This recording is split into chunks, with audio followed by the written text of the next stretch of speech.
अस्सलामुअलैकुम स्टूडेंट्स, क्या हाल चाल है, कैसे हैं आप लोग। सबसे पहले तो स्टूडेंट्स मैं आज आपको वेलकम करता हूं शाह ग्रुप एजुकेशनल चैनल के ऊपर। अगर आपने अभी तक हमारा चैनल सब्सक्राइब नहीं किया तो please do subscribe our YouTube channel. आज के दिन हम बात करेंगे क्लास 9 केमिस्ट्री के अंदर चैप्टर नंबर 3 जिसका नाम है periodic table and periodicity of properties. Periodic table तो आपने अपनी क्लास 9 के अंदर देखा होगा, टेबल जो बना हुआ है आखिर में एलिमेंट्स का टेबल बना हुआ है, बुक के आखिर में बना हुआ है। पीरियोडिसिटी ऑफ प्रॉपर्टीज का मतलब होता है प्रॉपर्टीज का रिपीट होना। हम इनको आज के दिन इस चैप्टर की आज बुनियाद रखेंगे। सारा का सारा एक दिन के अंदर ये चैप्टर खत्म नहीं होगा, एक ही वीडियो के अंदर ये चैप्टर खत्म नहीं होगा, बल्कि अभी इसके अंदर काफी कुछ करना बाकी है। तो हम आज इंट्रोडक्शन से स्टार्ट करते हैं। तो इंट्रोडक्शन के अंदर सबसे पहले हम पीरियोडिक लॉ को डिफाइन करते हैं।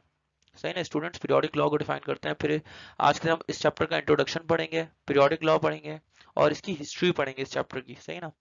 तो आते हैं जरा पीरियोडिक लॉ, इसको जरा समझते हैं पीरियोडिक लॉ क्या है। यहाँ बता रहे हैं कि जब एलिमेंट्स को अरेंज किया जाता है एक ऑर्डर के अंदर उनके एटॉमिक नंबर्स के हिसाब से, जैसे कि आपने पीरियोडिक टेबल के अंदर देखा है ना, जो आपकी टेक्स्ट बुक के अंदर जो लास्ट में बिल्कुल लास्ट पेज पे जो एक पीरियोडिक टेबल बना हुआ है उसके अंदर सारे के सारे एलिमेंट्स अरेंज हुए हैं एटॉमिक नंबर के हिसाब से, 1 2 3 4 5 6 7 8 एंड सो ऑन। तो जब एलिमेंट्स को अरेंज किया जाता है एटॉमिक नंबर्स की बुनियाद पर, तो इनकी जो प्रॉपर्टीज हैं, चाहे इनका एटॉमिक स्ट्रक्चर हो गया या इनकी जो बहुत सारी मोस्ट ऑफ द प्रॉपर्टीज हैं, वो एक पीरियोडिक वेरिएशन शो करती है। पीरियोडिक वेरिएशन का मतलब ये है कि प्रॉपर्टीज रिपीट होती है एक फिक्स इंटरवल ऑफ टाइम के बाद। सही ना। यानी कि मैं यहाँ पे बोल देता हूँ पीरियोडिक वेरिएशन का मतलब ये है कि रिपीटेशन ऑफ प्रॉपर्टीज होती है। यहाँ पे रिपीटेशन ऑफ प्रॉपर्टीज होती है, रिपीटेशन ऑफ प्रॉपर्टीज होती है आफ्टर एक fix interval of time, after fix interval of time या आफ्टर एक फिक्स इंटरवल। इतना लिख लेना भी काफी है। कि होता क्या है कि जैसे आपने एलिमेंट्स को अरेंज किया, तो पहले एलिमेंट के बाद आप देखेंगे कुछ एलिमेंट्स के बाद जाके दोबारा जो एक और एलिमेंट आएगा। जैसे कि लिथियम से घुमा के जब आप पूरा का पूरा घूम के सोडियम पाएंगे तो लिथियम और सोडियम की प्रॉपर्टीज मैच हो रही होंगी। फिर सोडियम से घूम के जब आप पोटेशियम पाएंगे तो लिथियम सोडियम पोटेशियम तीनों की प्रॉपर्टीज मैच हो रही होंगी। तो ये पीरियोडिक वेरिएशन कहलाती है। इसको हम आज के इस चैप्टर के अंदर पढ़ेंगे। सही ना। पीरियोडिक टेबल क्या है। पीरियोडिक टेबल ये है कि हमने एक टेबल अरेंज किया जिसके अंदर हमने एलिमेंट्स को अरेंज किया हुआ on the basis of atomic number. तो यहाँ पे ये बता रहे हैं अ table of chemical elements, chemical elements का एक टेबल जिसके अंदर हमने एटॉमिक नंबर्स की बुनियाद पर एलिमेंट्स को ऑर्डर के अंदर अरेंज किया हुआ है। यूजुअली हमने रोज के अंदर अरेंज किया हुआ होता है, या हमने क्या नाम है एलिमेंट्स को सिमिलर केमिकल प्रॉपर्टीज या सिमिलर स्ट्रक्चर वाले एलिमेंट्स को हमने वर्टिकल कॉलम्स के अंदर हमने अरेंज किया हुआ होता है। तो इस तरीके से हमने एलिमेंट्स को अरेंज किया हुआ होता है पीरियोडिक टेबल के अंदर, एलिमेंट्स को रोज के अंदर और ग्रुप्स के अंदर। ठीक है। अब हम बात करते हैं पीरियोडिसिटी की। पीरियोडिसिटी क्या है। पीरियोडिसिटी है स्टूडेंट्स, पीरियोडिक का मतलब होता है एक स्पेसिफिक पीरियड के बाद, एक खास टाइम के बाद, एक खास इंटरवल के बाद। तो पीरियोडिक रिपीटेशन यानी कि रिपीटेशन का मतलब होता है वापसी, रिपीट होना, एक तरीके से घुमा घुमा के वापसी, वही चीजों का तसलसल के साथ में चलना। तो periodic repetition of similar properties, एक जैसी प्रॉपर्टीज का, एलिमेंट्स की एक जैसी प्रॉपर्टीज का कुछ सर्टेन रेगुलर इंटरवल्स के बाद प्रॉपर्टीज का रिपीट होना, ये चीज कहलाती है periodicity. When the elements are arranged in order of increasing atomic number is called periodicity. वो स्टूडेंट्स बोल रहे हैं कि जब हम एलिमेंट्स को इंक्रीजिंग एटॉमिक नंबर्स की बुनियाद पर अरेंज करते हैं तो प्रॉपर्टीज कुछ टाइम के बाद या कुछ एक फिक्स इंटरवल के बाद, रेगुलर इंटरवल के बाद प्रॉपर्टीज रिपीट होती हैं। तो प्रॉपर्टीज का ये रिपीट होना कहलाता है पीरियोडिसिटी। ठीक है। अब आते हैं जरा यहाँ पे बात करते हैं explain the similarity of chemical and physical properties of elements in the same family. यहाँ पे हमसे पूछ रहे हैं कि हम केमिकल एंड फिजिकल प्रॉपर्टीज के दरमियान में जो सिमिलैरिटीज होती हैं एलिमेंट्स की एक सेम फैमिली के अंदर, उसको जरा समझते हैं। देखें, इसको मैं समझाने से पहले आपको ये समझा देता हूँ। देखें, केमिकल प्रॉपर्टीज डिपेंड करती हैं on valence electron. Chemical properties depend करती हैं ऑन वैलेंस इलेक्ट्रॉन। तो एक ग्रुप के अंदर number of valence electron same होते हैं तो उनकी केमिकल प्रॉपर्टी सेम रहती है। फिजिकल प्रॉपर्टीज डिपेंड करती हैं एटॉमिक मास के ऊपर। सही है। तो जब जब एटॉमिक मास वेरी करता है, एटॉमिक मास चेंज होता है, तो फिजिकल प्रॉपर्टीज भी चेंज होती हैं, लेकिन एक प्रिडिक्टेबल पैटर्न के अंदर चेंज होती है। सही ना। इसको हम ग्रुप ट्रेंड्स के अंदर समझते हैं। ठीक है। लेकिन फिलहाल अभी इसको पढ़ लेते हैं। यहाँ पे क्या लिखा हुआ है। यहाँ पे लिखा हुआ है their valence shell contain same electron, एक सेम फैमिली के अंदर, सेम फैमिली से मुराद है सेम ग्रुप के अंदर, सेम पीरियड नहीं, सेम ग्रुप, सेम ग्रुप के अंदर जो नंबर ऑफ इलेक्ट्रॉन्स होते हैं, वैलेंस इलेक्ट्रॉन्स होते हैं, वो सेम होते हैं। जब number of valence electron, valence shell के जो इलेक्ट्रॉन होते हैं वो सेम होते हैं, तो केमिकल प्रॉपर्टीज भी सेम होती हैं, सिमिलर होती हैं।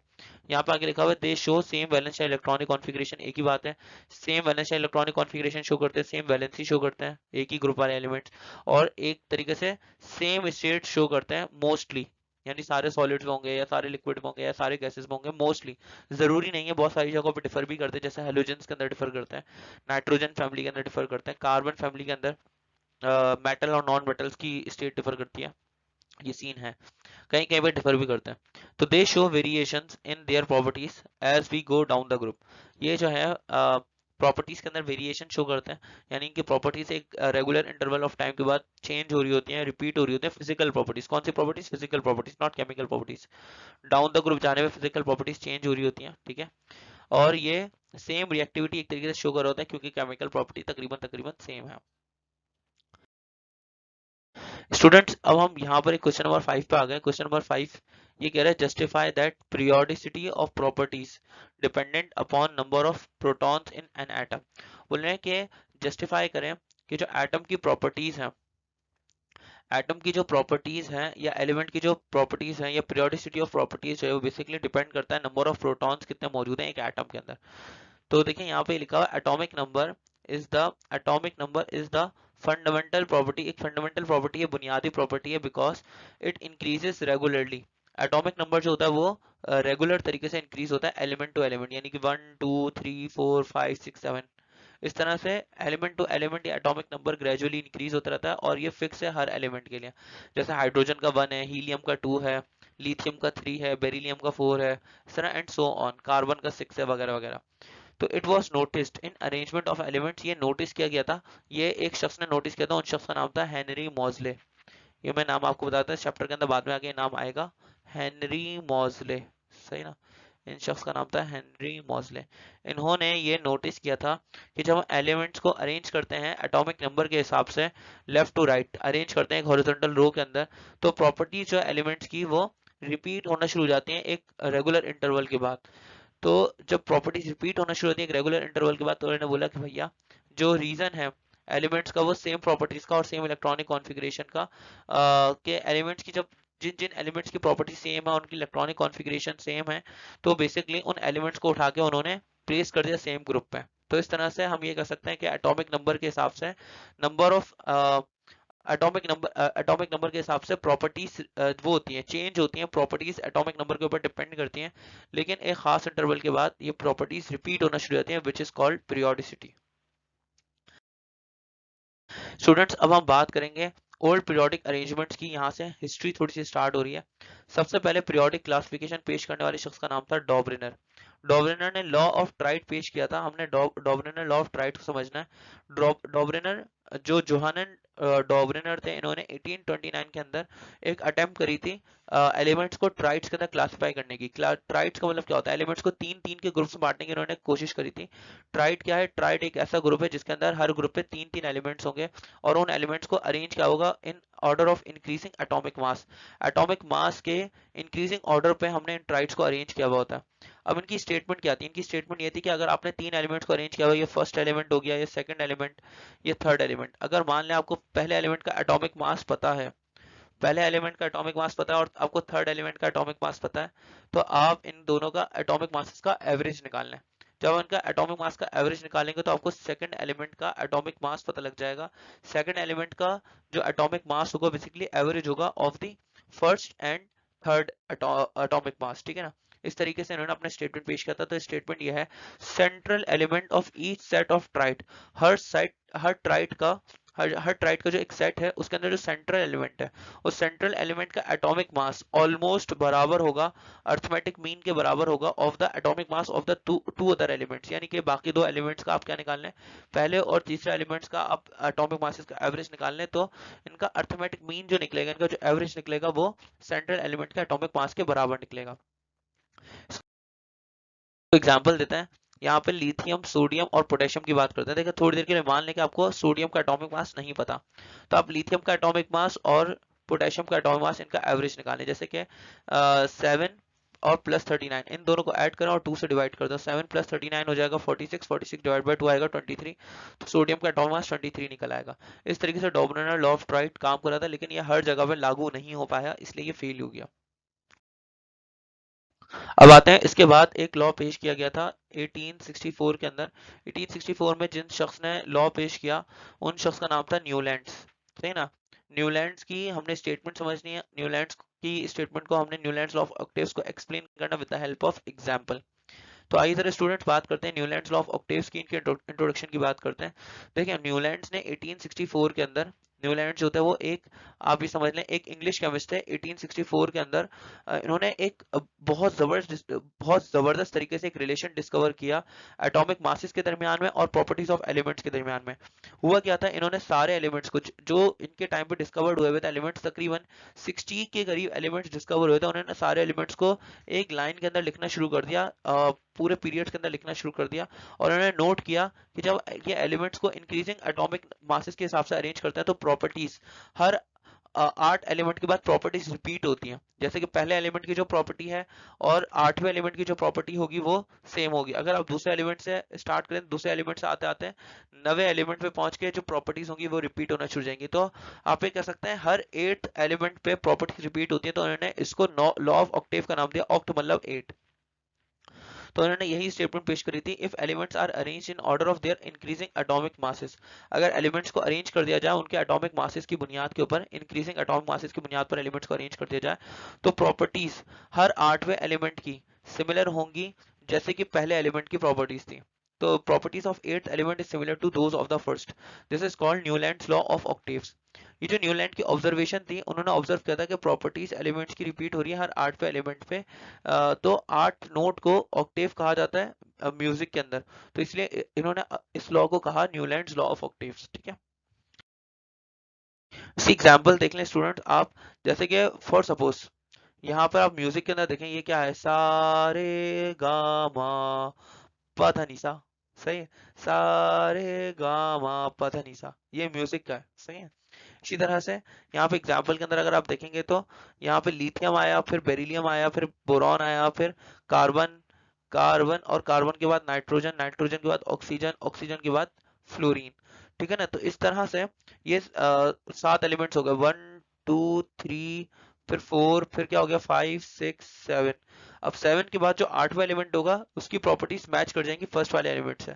अगर हम बेरिलियम से स्टार्ट करते हैं तो बेरिलियम से मैग्नीशियम तक आते आते प्रॉपर्टीज रिपीट होंगी। बोरॉन से गिनते पाएंगे एल्यूमिनियम पे आते आते प्रॉपर्टीज रिपीट होंगी, जैसे कि 1 2 3 4 5 6 7 8, सॉरी एक सेकंड, कहाँ से स्टार्ट किया था मैंने गलत कर दिया। तो देखें यहाँ से वापसी स्टार्ट कर देता हूँ। बोरॉन से 1 2 3 4, और फिर उसके बाद 5, फिर उसके बाद आ जाएगा 6 7 और फिर आ जाएगा 8। तो पहले एलिमेंट की और 8वें एलिमेंट की प्रॉपर्टीज आप देख सकते हैं हमें मैच हो रही है। इस तरह से हर 8वें एलिमेंट की प्रॉपर्टीज पहले एलिमेंट से मैच हो रही थी। तो this was Newlands law of octaves. ठीक है, अब हम बात करेंगे लॉथर मेयर की क्लासिफिकेशन की। State the Lothar Meyer's classification of elements. Lothar Meyer classification of elements ये भी पेश करी गई थी 1864 के अंदर। इन्होंने 56 एलिमेंट्स को ग्रुप 1 से ग्रुप 7 तक इन्होंने अरेंज किया था एक ग्राफ के अंदर। ठीक है, तो लेकिन एक ये एक पीरियोडिक, इनकम्प्लीट पीरियोडिक लॉ था, सही ना। ये एक इनकम्प्लीट पीरियोडिक लॉ टेबल था, अभी समझ लें। इन्होंने ग्राफ में पेश किया था, इन्होंने कहा था कि फिजिकल प्रॉपर्टीज जो हैं, physical properties of the elements are the periodic function of their atomic masses, नहीं स्टूडेंट्स एटॉमिक वॉल्यूम, ये मुझसे मिस्टेक हो गई, ये हो गया एटॉमिक वॉल्यूम। एटॉमिक वॉल्यूम के ऊपर डिपेंड करती हैं फिजिकल प्रॉपर्टीज, ये कहना था लॉथर मेयर भाई साहब का, लॉथर मेयर क्लासिफिकेशन का। इन्होंने एटॉमिक वॉल्यूम की बुनियाद पर अरेंज किया था। इन्होंने बोला भाई एटॉमिक वॉल्यूम किस तरह से निकाला जाएगा। The atomic volume of an element is the atomic volume of an element is the volume which would be occupied by 1 gram atomic weight या 1 mole of atoms of an element if it were a solid।